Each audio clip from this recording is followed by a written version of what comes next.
کہتا تانوں پتہ نہیں میں کون ہاں. اچھا ہن کہا جی کون ہے؟ کہنا میں منگولاں دی اولاد وچوں. خود کہہ رہا ہے کہنا میں منگولاں دی اولاد وچوں. میں کہا تو منگولاں دی اولاد وچوں تیرے واسطے تے کتا ہی کافی ہے. بات سمجھ گئے ہو یا نہیں سمجھے؟ کہتا ہے میں منگولوں کی اولاد میں سے میں یہ کر دوں گا وہ کر دوں گا.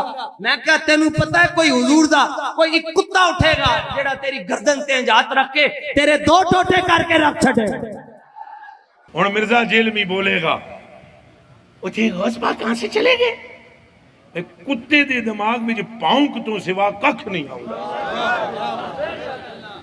کتے دے دماغ میں جو پاؤنک تو سوا ککھ نہیں آمدہ ککھ نہیں آمدہ. آج کل وہ کمرے والی سرکار بھی وارد ہوئی ہے. اس کا کام ہی بس بیٹھ کے کیڑے نکالنا ہے اور اس کو بیچارے کو آتا بھی کچھ نہیں ہے, بس کیڑے. یہ مرزا جہلمی تیری حیثیت تو پیغمبر کے صحابہ کے سامنے یہ جرت کر کے بات کرے کہ میں اس وقت تم سے تلوار سے طے کرتا, تو میں بھی اسے کہتا ہوں شکر کر اس وقت میں تیرے سامنے نہیں ہوں, ورنہ میں تمہیں بتاتا کہ تم نکلے کہاں سے ہو اور تمہیں میں گھساتا کہاں ہوں جہاں سے تم آئے ہو. اچھا لوگوں کے اوپر فتوے لگتے ہیں, لوگ پریشان ہوتے ہیں. ہم کیوں پریشان ہو؟ ہم کہتے ہیں تمہاری چیخیں نکلیں آسمانوں تک جائیں تاکہ تمہارے ماننے والوں کو پتہ چلے کہ کس بندے نے تمہاری منجی ٹھوکی ہے.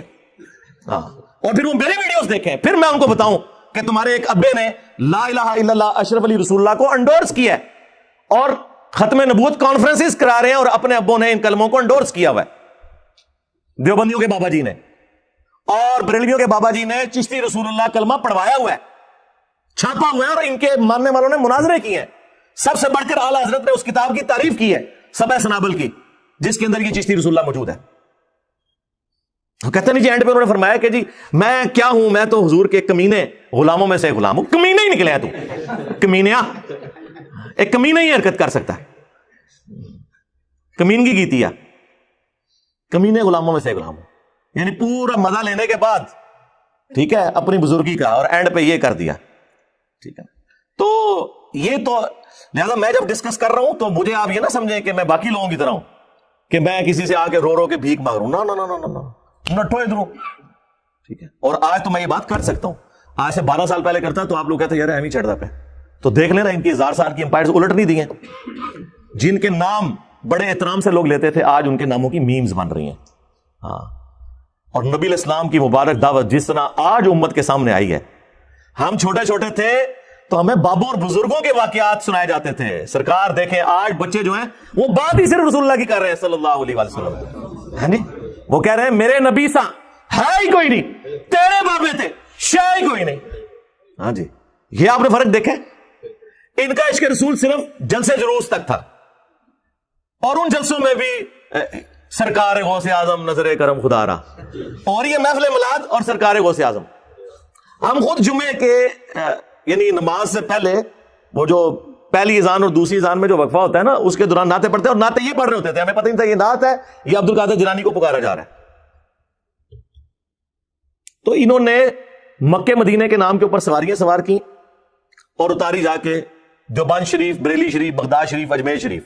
نبی الاسلام کے نام کے اوپر عزتیں اویل کی, قرآن و سنت کے نام کے اوپر عزتیں اویل کی, اور تعلیمات لوگوں کو اپنے بزرگوں کی سکھائی. لہٰذا میں نے 2012 میں جو یہ دعویٰ کیا تھا, جو میرا لیکچر لاکھوں لوگوں کی ہدایت کا سبب بنا, مسئلہ 71B, انڈیا اور پاکستان کے بزرگوں کی 19 گستاخانہ عبارات کا تحقیقی جائزہ, اس میں نے یہ دعویٰ کیا تھا کہ یہ لیکچر انشاءاللہ گیم چینجر ہوگا. کیونکہ جو لوگ قرآن و سنت کو نہیں مانتے نا, ان کو قرآن و سنت منوانے کے لیے پہلے ان کے بابے مارنے پڑیں گے, کیونکہ بابے ہی رکاوٹ ہے. یہ وہ آکاس بیل ہے, میں نے اس وقت ان کے لیے لفظ استعمال کیا تھا آکاس بیل. آکاس بیل جب کسی درخت کے تنے کے گرد لپٹ جائے نا, آپ اس کو جتنی مرضی کھاد دیں, خوراک دیں, وہ دن بدن سوکھتے ہی جاتا ہے, کیونکہ وہ بیل لگی ہوئی ہے. جب تک یہ بیل اکھاڑیں گے نہیں آپ اس طرح, ٹھیک ہے, اور یہ بیل اکھاڑنے کے لیے پھر ظاہر ہے کہ آپ کو جو ہے نا وہ دلیری کا کام ہے, جو الحمدللہ ہو گیا. اب تو انشاءاللہ میں نے کہا تھا پہلے جو ہے وہ شیعان علی روتے تھے, اب شیعان بنو امیہ کے رونے کا وقت شروع ہوا جاتا ہے. قیامت تک روئیں, اور ہم انشاءاللہ آپ کی چیخیں انجوائے کریں گے تا وقت ہے کہ آپ اس شخص کے ساتھ اپنی نسبت مضبوط کر لیں جس کی قبر مدینے میں ہے. صلو علی محمد و آل محمد, اللہم صلی علی محمد وعلی آل محمد واصحاب محمد وازواج محمد وامت محمد اجمعین الی یوم الدین.